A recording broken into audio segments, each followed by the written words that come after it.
right, good morning, everybody. Good morning. You guys are a really dedicated group of people to come here to support us at 8 a.m. So thank you. You should give yourselves, first of all, give yourself a hand. Yeah. I want to tell you a story today of something very personal in my heart that really is a catalyst for me. So the title of the story is Michael Robert, My Catalyst for Excellence. Hopefully my clicker works. Hold on. All right. When you think of your teenage daughter, sister, or friend, what is a life-changing situation that could possibly derail their future? I want you to take a moment, think of somebody in your life, think of somebody that you love, and put that picture in your head of what that situation could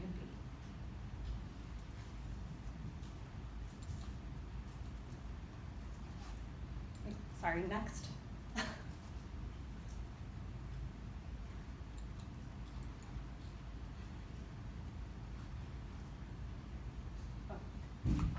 This is a photo of me almost 8 years ago. While I'm smiling in this photo, this is a moment of my life that I just spent the hardest 9 months of my life. I'm currently doing psychology homework while on labor. I had an experience of having an unplanned pregnancy and an unhealthy relationship when I was 19 years old. So this is me at Barnes Jewish Hospital. Right, next. Next. So I want to take you all through this journey. How did I get to that photo? How did a girl that grew up in a church home with a good family in rural Missouri get to that photo? I want to take you through my journey. So the first part is called the surprise. I'm a sophomore at Missouri S&T in Rolla. I'm sure some of you are familiar with that. Then I had what I would call the surprise. I learned that I was going to be having a child. And that at 19, when you're in school and you're thinking about your future, is very devastating. I don't know if you've personally had an experience or know somebody with you, but knowing that, having that positive pregnancy test is not something I planned for my future at all. It's very hard. During that time, I was also navigating my way out of a very unhealthy relationship where I thought who was the love of my life turned out to be toxic, right? So not only am I experiencing trying to navigate becoming a mother, and a single mother at that, but also leaving something that was so incredibly hard and someone I cared for. It's terrible. The next one. All right, next. Then I was, at that point, after I left that toxic relationship, I said, you know what? I'm not going to care what the stats say. I'm going to be a single mom with a future. I'm going to have a career. I'm going to inspire my child and all that other things. Right, next. The next phase of this journey, and probably the hardest thing I've ever gone through, is called the curveball. My son, at 5 months of pregnancy, was diagnosed with trisomy 13, which for those of you who don't know, is a mutation on the 13th chromosome, where usually those children are not compatible with life. So at that point, that was not only have I just gone through that, all the things I just went through, but this is huge.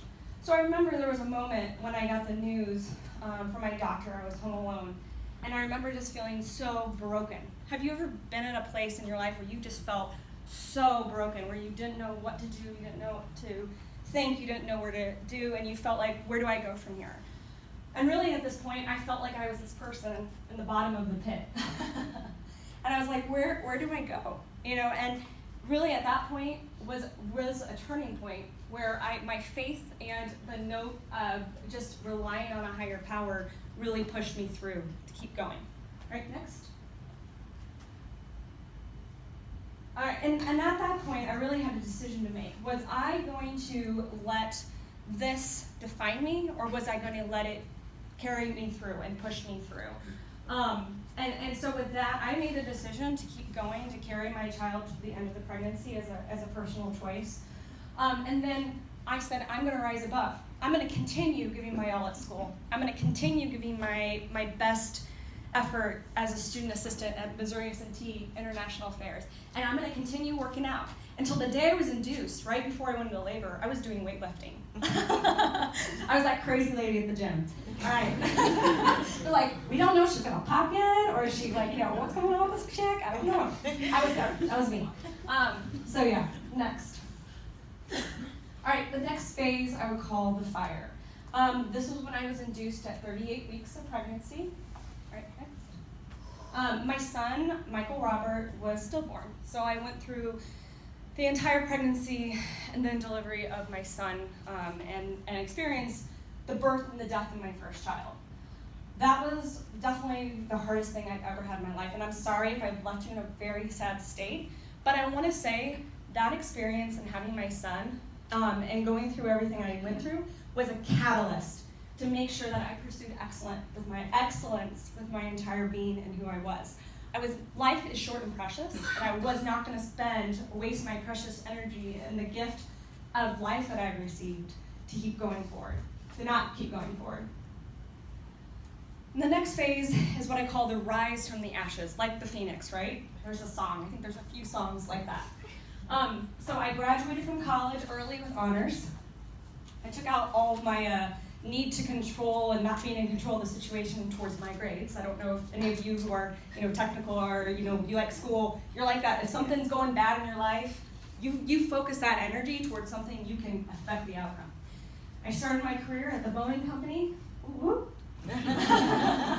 And I pursued fully my passion. So my husband and I are Latin dancers, so we do salsa, bachata. Have you seen Dancing with the Stars? Anybody? Yes, we do that. Maybe not quite as well, but we like it. So even if we're bad, don't tell us. I've traveled the world, and then I got married to a wonderful guy who his photo should be up next. And my dog Ted. This is my MBA graduation, my family. And then at the end, really just living out every day as a commitment to live life fully. I don't have a bad day. I choose not to have a bad day. Mondays are good, because your life is precious. Don't waste it stuck. All right, next. So how does this relate to Boeing and the Boeing behaviors? We're supposed to talk about be excellent today. And under be excellent is a subcategory called integrity. To me, that's self-integrity. Being true to my values, beliefs, and convictions.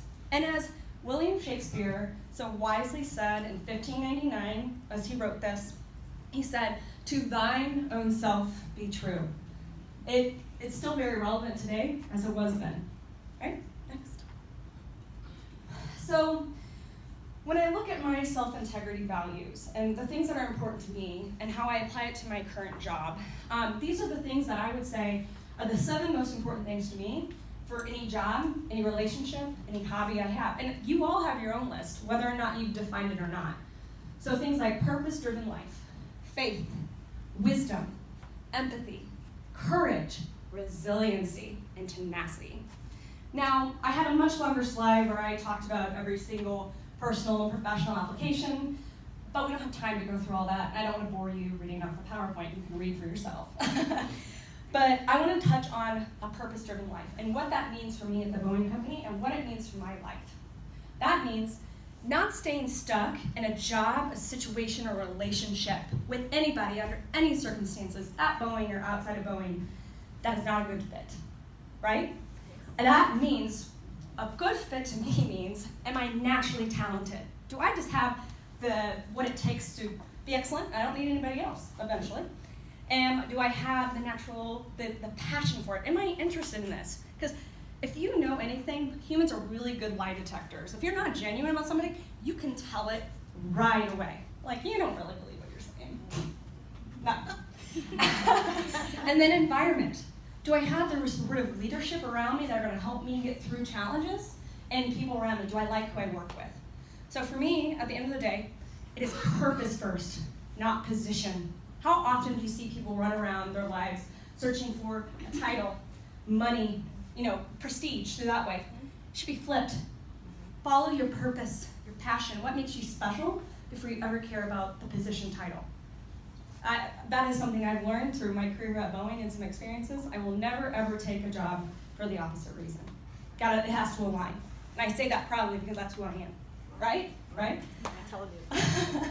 All right, next. All right, so my dear audience, I want to leave this with you. Never change the essence of you just just like our friend over here, you stated it really quickly, like, this is me. Yeah. Never change the essence of who you are to fit into somebody else's pre-described box for success. Find or build a new path. Thank you.